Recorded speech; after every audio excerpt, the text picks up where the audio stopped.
और इस वक्त संभवतः मुख्यमंत्री पुष्कर सिंह धामी का वहां पर संबोधन चल रहा है। अगर हम उनको सुन पाए तो हम आपको जरूर सुनवाएंगे कि किस तरीके से मुख्यमंत्री स्वागत करे। एक बार सुन लेते हैं। हरिद्वार, पौड़ी और टिहरी गढ़वाल से आए हुए इस महाजन समुद्र में हम सब के बीच में आज जिनको सुनने के लिए, जिनसे मिलने के लिए हम सब इतनी बड़ी संख्या में आए हैं, मंच पर आसीन विश्व के सर्वाधिक लोकप्रिय नेता, हमारे देश के यशस्वी प्रधानमंत्री आदरणीय नरेंद्र मोदी जी, मंच पर आसीन पूर्व मुख्यमंत्री आदरणीय रमेश पोखरियाल निशंक जी, पूर्व मुख्यमंत्री आदरणीय विजय बहुगुणा जी, पूर्व मुख्यमंत्री आदरणीय तीरथ सिंह रावत जी और हरिद्वार लोकसभा क्षेत्र के प्रत्याशी और पूर्व मुख्यमंत्री आदरणीय त्रिवेंद्र सिंह रावत जी, गढ़वाल लोकसभा क्षेत्र के, पौड़ी गढ़वाल लोकसभा क्षेत्र के भाई अनिल बलूनी जी, टिहरी गढ़वाल क्षेत्र की प्रत्याशी श्रीमती माला राज्य लक्ष्मी शाह जी एवं मंच पर आसीन सभी हमारे आदरणीय मंत्रीगण, आदरणीय सांसदगण, आदरणीय विधायकगण, हमारी पार्टी के सभी पदाधिकारीगण और कोने कोने से आए हुए हमारे सभी, मैं विश्व के मानचित्र पर भारत का मान बढ़ाने वाले जगत गुरु शंकराचार्य की भांति भारत को एक सूत्र में पिरोने वाले बाबा केदार के अनन्य भक्त राष्ट्र ऋषि आदरणीय प्रधानमंत्री नरेंद्र मोदी जी का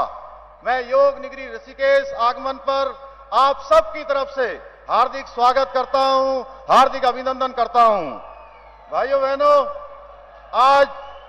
चैत्र नवरात्रि की तृतीया तिथि को मां चंद्रघंटा की स्तुति हम सब करते हैं। ऐसे पावन दिन देश को और इसके माध्यम से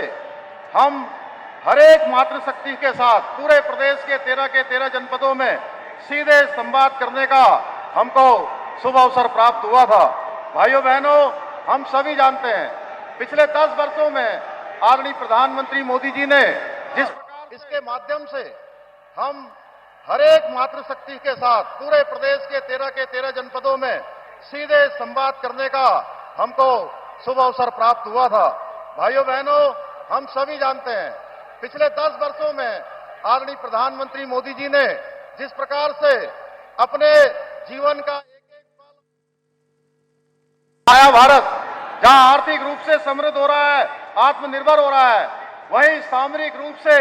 भी दृष्टि से भी अधिक सशक्त और सुरक्षित हो रहा है। भाइयों बहनों, आप सबको पता है आदरणीय प्रधानमंत्री जी के नेतृत्व वाली सरकार 2014 में बनने के बाद देश के अंदर अनेक ऐसे फैसले लिए गए। धारा 370 समाप्त हुई, देश के अंदर सीएए का कानून लाया गया और हमारे आराध्य देव भगवान श्री राम का भव्य और दिव्य मंदिर बनकर तैयार हो गया, उसकी प्राण प्रतिष्ठा भी हो गई। भाइयों बहनों, ऐसे काम हुए जिसकी शायद किसी ने कल्पना भी नहीं की होगी। हमारी राज्य सरकार भी प्रधानमंत्री जी के मार्गदर्शन में उत्तराखंड को देश का श्रेष्ठ राज्य बनाने के लिए काम कर रही है। आज जहां केंद्र सरकार की सहयोग से आदरणीय प्रधानमंत्री जी के मार्गदर्शन में इसी योग नगरी और हरिद्वार को, भाइयों बहनों, ऐसे काम हुए जिसकी शायद किसी ने कल्पना भी नहीं की होगी। हमारी राज्य सरकार भी आदरणीय प्रधानमंत्री जी के मार्गदर्शन में उत्तराखंड को देश का श्रेष्ठ राज्य बनाने के लिए काम कर रही है। आज जहां केंद्र सरकार की सहयोग से आदरणीय प्रधानमंत्री जी के मार्गदर्शन में इसी योग नगरी और हरिद्वार को मिलाकर हम आने वाले समय में जो हमने यहाँ ऋषिकेश और हरिद्वार को मिलाकर गंगा कॉरिडोर बनाने का संकल्प लिया है, वहीं दूसरी ओर आदरणीय प्रधानमंत्री जी के नेतृत्व में पहाड़ पर रेल पहुंचने का सपना इसी ऋषिकेश से कर्णप्रयाग तक के लिए बहुत तेजी से काम हो रहा है। हम सब आदरणीय प्रधानमंत्री जी का मैं आप सबकी तरफ से धन्यवाद करना चाहता हूं